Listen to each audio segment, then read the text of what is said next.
Presiden Prabowo Subianto dalam berbagai kesempatan sering mengingatkan jajarannya agar tidak korupsi. Terakhir dalam pidato kenegaraan 15 Agustus lalu, Prabowo menyebut soal perilaku korupsi di institusi pemerintahan dan perusahaan BUMN hingga BUMD. Absolut akan menjadi korup secara absolut. Kita paham bahwa korupsi adalah masalah besar di bangsa kita. Perilaku korupsi ada di setiap eselon birokrasi kita. Ada di setiap institusi dan organisasi pemerintahan. Perilaku korup ada di BUMN kita. Ada di BUMD kita. Ini bukan fakta yang harus kita tutup-tutupi.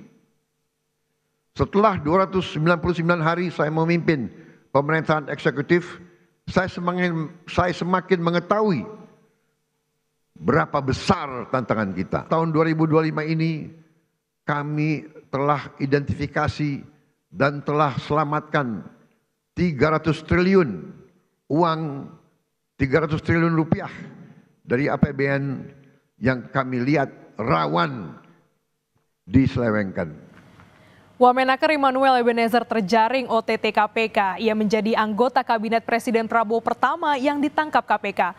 Mengapa bisa terjadi? Bukankah Prabowo mengingatkan soal pemberantasan korupsi? Kita bahas bersama mantan wartawan Istana Harian Kompas, Suhartono. Kami undang Mas Har, selamat datang, selamat siang. Ini menjadi menarik di tanggal 15 kita ikuti bersama tadi juga Prabowo menyinggung soal korupsi di institusi BUMN, BUMD. Terus ini Wamenakernya terjaring OTT. Apa yang terjadi, Mas? Ya, betul seperti Presiden bilang, ini masalah besar ya. Tapi dengan kasusnya Pak Immanuel Ebenezer itu, ini jelas mencoreng wajah Presiden dan juga jajaran kabinet. Karena ini akan semakin dalam jangka pendek ini membuat pemerintahan kinerjanya jadi semakin merosot. Karena di awal pemerintahan, baru 3 hari kita merayakan kemerdekaan Indonesia. Kita baru mempertanyakan juga Pak Setia Novanto bebas gitu ya, bersyarat. Sekarang baru 3 hari setelah kemerdekaan, kita juga harus sedih juga, prihatin, dan juga mungkin marah ya. Karena terjadi lagi kasus korupsi. Karena Presiden Prabowo itu kan dari awal sejak dilantik sampai sebelum 17 Agustus kemarin, itu menyatakan perang terhadap korupsi itu. Bahkan Jaksa Agung bilang koruptor itu adalah pengkhianat bangsa. Nah sekarang tidak lagi sekedar pernyataan atau pidato, harus tindakan gitu ya. Tindakan yang betul-betul nyata. Toh kan para menteri semua sudah menandatangani fakta integritas ya sebelum dilantik. Tapi mengapa terjadi?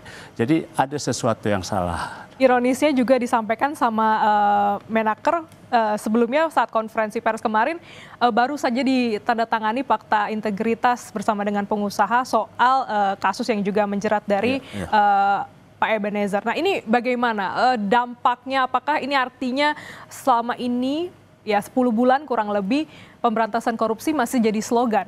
Ya, jadi memang agar tidak menjadi slogan dan tidak menjadi omon-omon gitu ya. Kan Presiden sering kita guyon seperti itu. Ya sekarang harus langkah nyata. Presiden harus turun langsung. Seperti dulu zaman Pak SBY itu memimpin, mengkomandoi sebagai saya memimpin sendiri pemberantasan korupsi. Meskipun nyatanya tidak terwujud juga ya. Nah jangan sampai ini terjadi. Jadi Presiden Prabowo harus langsung memimpin.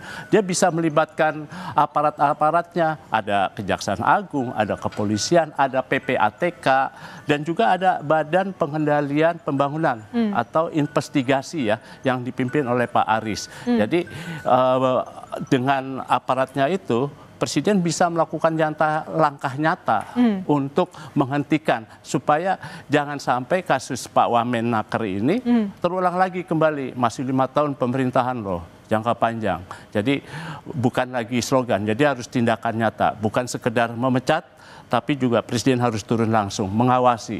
Dan langsung mungkin mendapat laporan, baik diam-diam ataupun terbuka terkait perilaku dan kinerja para menteri itu. Prabowo sebenarnya sudah tegas dari awal perang terhadap korupsi. Sebenarnya dari kejadian ini bagaimana dampaknya terhadap pemerintahan Prabowo? Ya, jangka pendek memang agak berpengaruh ya. Ya, kita nggak tahu nih apa penyebabnya. Misalkan hari ini sebetulnya ada jadwal presiden akan memberikan kepada 80 orang yang dianggap berjasa buat Republik Indonesia akan diberikan tanda kehormatan. Tapi entah kenapa batal hari ini. Ditunda katanya Senin besok. Padahal ini udah mundur loh. Biasanya itu sebelum proklamasi 17 acara itu sudah diberikan. Nah, apakah ini ada pengaruh? Kita belum tahu, tapi yang jelas ini jelas mencoreng pemerintahan dan pukulan berat betul. Jadi memang kalau Presiden Prabowo ingin menyatakan perang melawan korupsi, ini harus yang terjadi terakhir kalinya. Gitu ya. Betul, korupsi memang tidak bisa dihapus. Karena satu, ada sistem yang lemah, lalu juga ada peluang, ada kesempatan. Dan ketiga, satu, kembali ke orangnya, rakus, serakah. Itu yang membuat terjadinya korupsi. Nah, apakah para menteri kita melakukan ini karena kebutuhan ekonomi? Saya kira tidak. Mereka sudah cukup secara ekonomi maupun sosial.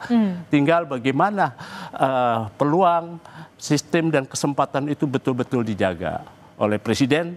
Sekarang harus memimpin pemberantasan korupsi secara nyata.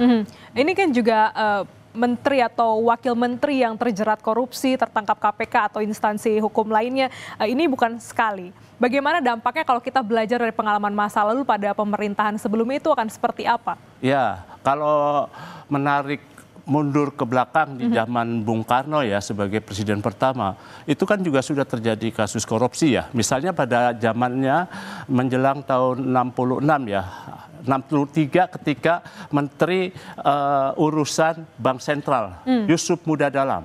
Itu berapa waktu itu yang dikorupsi? Hanya 93 miliar, tapi dampaknya waktu itu ekonomi morat-marit. Lalu juga ada kasus korupsi lagi. Ada beberapa tokoh yang waktu itu sempat diperiksa kan. Ada Pak Ruslan Abdul Ghani, meskipun akhirnya lepas. Lalu juga ada Pak Sumitro juga pernah dikaitkan juga dengan kasus itu, tapi ternyata tidak gitu ya. Dan itu terjadi di era Pak Harto juga ada kasus-kasus korupsi itu. Bahkan Pak Harto sendiri kan pernah akan diperiksa dalam kasus dugaan korupsi terhadap 7 yayasannya.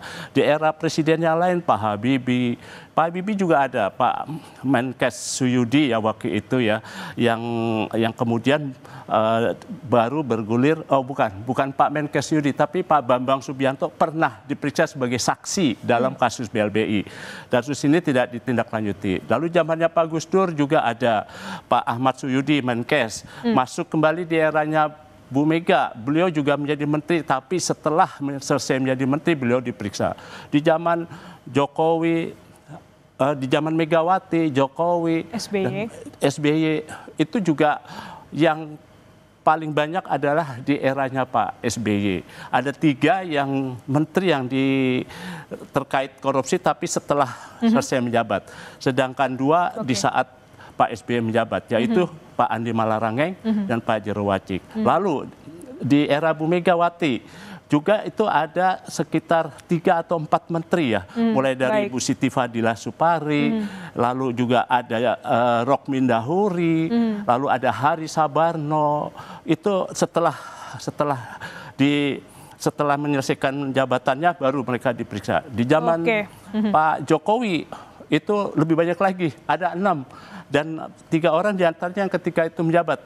Misalkan Pak Juliari Batubara, lalu Pak Edi Prabowo, lalu ada Joni Plate, dan terakhir kan Syahrul Yassin Limpo gitu ya. Sebelumnya tentu ada Pak ini menjadi catatan penting dalam sejarah pemerintahan, terutama Presiden Prabowo yang dari awal sudah menyatakan perang terhadap korupsi. Kita nantikan juga Mas Har, rencananya sore hari ini KPK akan menggelar konferensi pers terkait status dari Wamenaker kita, dan kita nantikan juga langkah tegas dari Presiden Prabowo terkait dengan korupsi hari. Semoga ini yang terakhir. Semoga. Ya. Terima kasih Mas Har untuk waktunya. Sama-sama. Sudah ada di Jurnal Merah Putih.